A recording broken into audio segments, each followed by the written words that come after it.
Boa tarde, turma. Nossa aula de hoje vai ser a respeito da classificação dos seres vivos. Logo após essa aula, vocês vão responder um questionário através do Google Forms, que ele vai ser direcionado à aula de hoje. Então, eu peço a vocês que prestem atenção na aula antes de começar a fazer perguntas lá no privado, certo? Por quê? Porque todas as respostas da atividade estão dentro aqui dessa aula. Então, não precisa, vocês muitas vezes nem assistem a aula e começam logo a fazer as perguntas. Não, assistam a aula e depois da aula vão tentar fazer a atividade. Não é o inverso, não. Tem aluno que quer logo fazer a atividade e não quer assistir a aula. Não pode ser assim. Você também tem que honrar com seus professores. Nós ficamos aqui na frente do computador, passamos horas e horas fazendo essas aulas para vocês. Então, é para que vocês estudem através dela, porque ela não foi feita por acaso, não. E depois que vocês acompanharem ela, aí vocês vão para responder a atividade, tá bom? Então, olha só, como eu já disse, a nossa aula de hoje, não é? Vai ser a respeito da classificação dos seres vivos. E o que é classificar os seres vivos, não é? Primeiro, a gente vai agrupar esses seres vivos de acordo com algumas características deles. Deixa eu mudar aqui essa caneta, que ela está com a espessura muito fina. Pronto. Melhorou. Vamos lá. Então, olha só, gente. Nós temos aqui uma imagem com uma diversidade de seres vivos. Olha, nós temos coruja, girafa, aqui um mundo microbiológico que só pode ser visto ao microscópio. Temos aqui um ornitorrinco, aqui um lagarto, né? Que nós costumamos chamar ele na nossa região de Tejo ou Teiu. Aqui nós temos um alce, temos uma variedade de fungos. Aqui tem plantas, não é? Algas e outros animais. Então, existe uma diversidade de seres vivos na natureza. E por conta dessa diversidade de seres vivos, é interessante que eles sejam agrupados de acordo com as suas características. E por isso, esses seres vivos, eles são agrupados de acordo com algumas formas de classificação. Então, vejam bem, a primeira classificação que nós vamos ter é em relação ao tipo de célula dos seres vivos. Ou seja, ao tipo de célula que, nesse caso aqui, nós vamos ver as células eucarióticas, que daqui a pouquinho nós vamos ver o que é. Então, as células eucarióticas, elas podem ser do tipo animal ou do tipo vegetal. E o que é uma célula eucariótica? Vamos pegar aqui uma célula animal, certo? Essa célula, ela é a unidade formadora dos seres vivos. Então, no meu organismo, no seu organismo, tem milhões de células formando o nosso organismo. E cada uma célula vai desempenhar uma função diferente no nosso organismo. Então, essa célula, ela vai funcionar como se fosse uma verdadeira indústria, uma verdadeira fábrica, com todos os processos de metabolismo, certo? Realizados através dela. Então, quando nós dizemos que uma célula é eucariótica, é porque nós estamos considerando que essa célula, ela tem uma carioteca, que é essa região aqui, ó.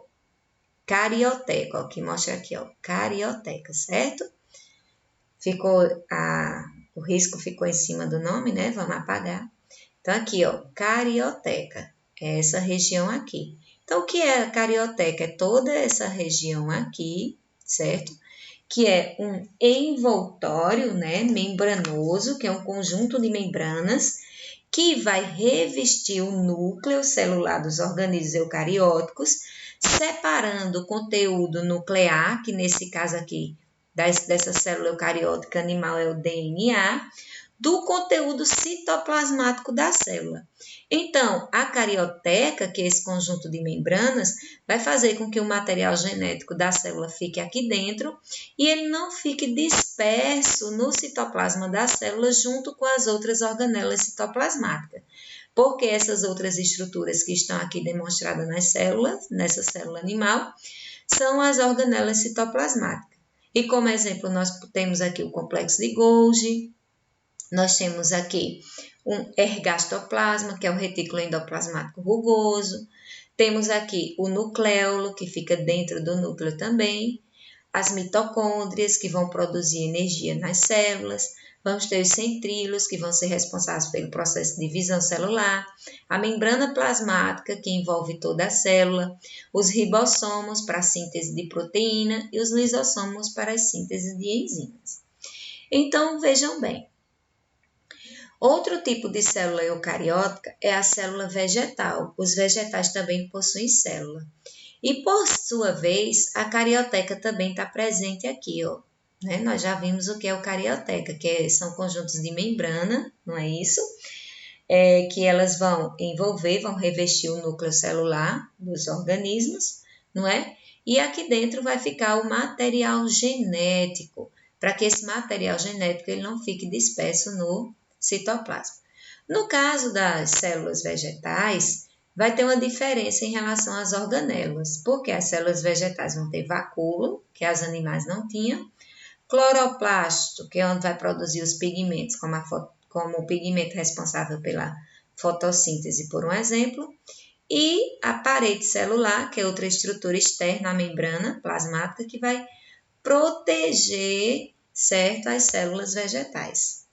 Então, nós vimos dois tipos de célula até agora, as células eucarióticas, que é a animal e a vegetal, e o terceiro tipo de célula agora, que é a célula procariótica, certo? Nessa célula procariótica, o que é pró? Esse pró aqui é antes, então antes, vai indicar uma ausência, certo?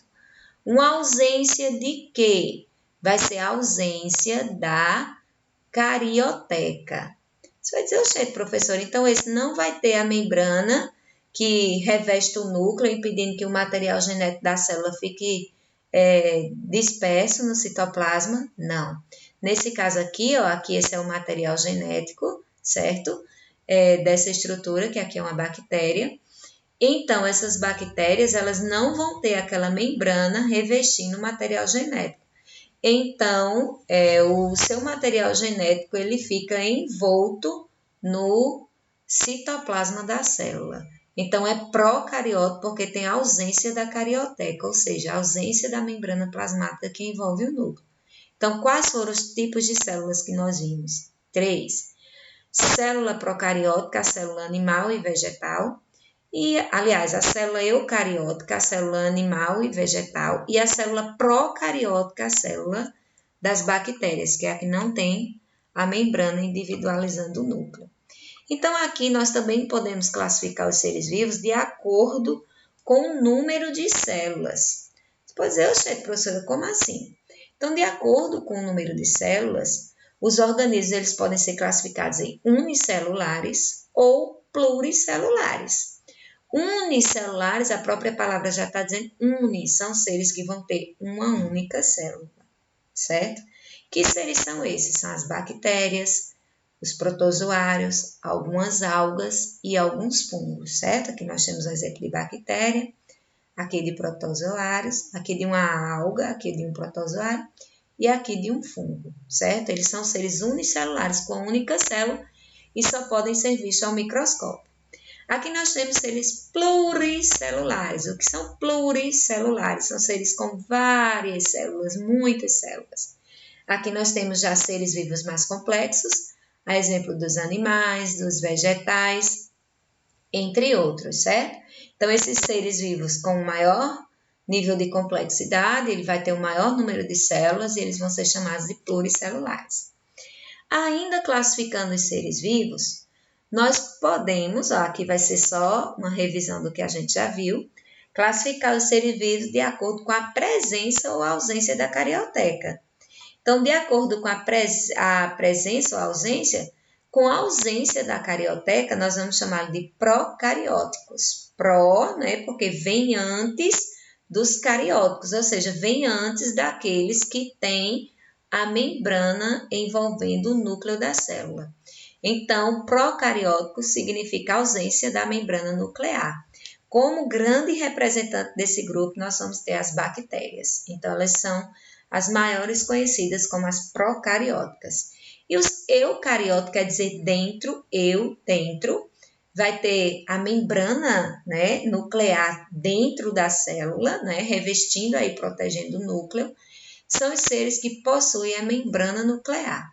Então, são todos os outros, são os animais, os vegetais. Aqui, certo? Entra uma diversidade de seres vivos, ok? Então, ainda como classificação, nós podemos classificar os seres vivos de acordo com o tipo de nutrição. O que é o tipo de nutrição? É a forma com que ele se alimenta. Nós podemos classificar os seres vivos. Antigamente, nós chamávamos as plantas, né, os vegetais de autotróficos. Esse termo está em desuso. E nós chamamos eles agora de fotoautotróficos. Por quê? Porque os seres vivos dependem da luminosidade. Para quê? Para assimilarem o seu alimento, que no caso aqui são os nutrientes, através dos minerais que são disponíveis nos solos. Então, os fotoautotróficos, né, que conseguem produzir os seus alimentos através da luz solar, desenhar aqui um sol, certo? E dos nutrientes, como aqui magnésio, manganês, certo? Fósforo, potássio, nitrogênio, eles conseguem assimilar através do sol.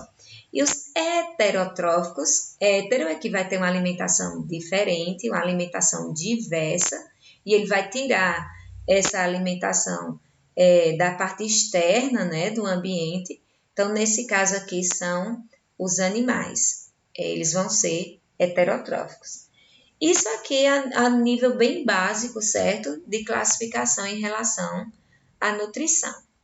Então, aqui, há muito tempo atrás, certo?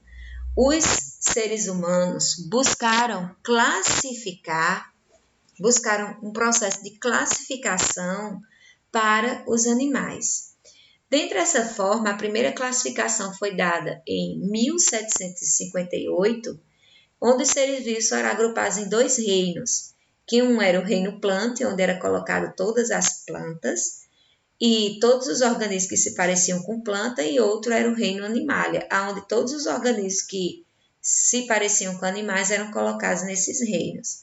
Lembrando que em 1758, na primeira classificação dada por Linneu, ainda não existiam muitos estudos microscópicos e nem genéticos para descrever realmente quais eram essas espécies, onde é que as espécies realmente se encaixavam. Então, o processo de classificação de seres vivos continuou. Então, na segunda classificação, nós temos a de Haeckel, em 1894, um bom tempo depois, que já foi mais profundo, classificou os seres vivos em três reinos. Primeiro, o reino protistas, que eles colocaram os reinos aqui, os indivíduos, né, que pertenciam, os seres vivos que pertenciam ao grupo dos unicelulares. Então, ele chamou de protista, ao reino plante e ao reino animal. Então, ele botou mais um reino, né? Então, ficou 1, 2, 3 reinos. Vem a terceira classificação por Yutaka, em 1958, bastante tempo depois, que classificou os seres vivos em 5 reinos. Gente, essa classificação ficou conhecida até o ano 2000, inclusive nos livros de ciências mais antigos, ela ainda vem. Que vem aqui os moneras, onde aqui colocou todas as bactérias, aqui 2, o protista, todos os protozoários e as algas, aqui o terceiro, o reino fungi, onde foi colocado todos os fungos, o quarto, o plante, que foi colocado as plantas, e o quinto, onde foi classificado todos os animais. No entanto, os avanços genéticos de análise de filogenias aumentaram, e Rose, em 1977, distinguiu, né, fez uma nova classificação, onde ele classificou os seres vivos em eubactéria. Ele deu 6 reinos, criou mais um reino, que ele aqui considerava as bactérias verdadeiras. O segundo reino, que são as arqueobactérias ou bactérias mais antigas. O terceiro, protistas. Quarto, fungo. Quinto, planta. E sexto, animalia. No entanto, essa classificação aqui não vingou muito não, certo? E hoje nós conhecemos, o que vale hoje é a quinta classificação, que é a classificação de Rose. Nessa classificação de Rose, ela é uma classificação bem interessante. Por quê? Porque ela vai classificar os seres vivos de acordo com domínios. E isso vocês têm no livro de vocês, certo? Essa última classificação, na página 27, que eu peço que vocês deem uma lida lá, depois da aula, para mais informações. Então, na página 27, vocês vão ver a classificação de Rose em 3 domínios. No domínio bactéria, no domínio arquea e no domínio eucária. E essa classificação em 3 domínios é a que vale hoje em dia para a gente.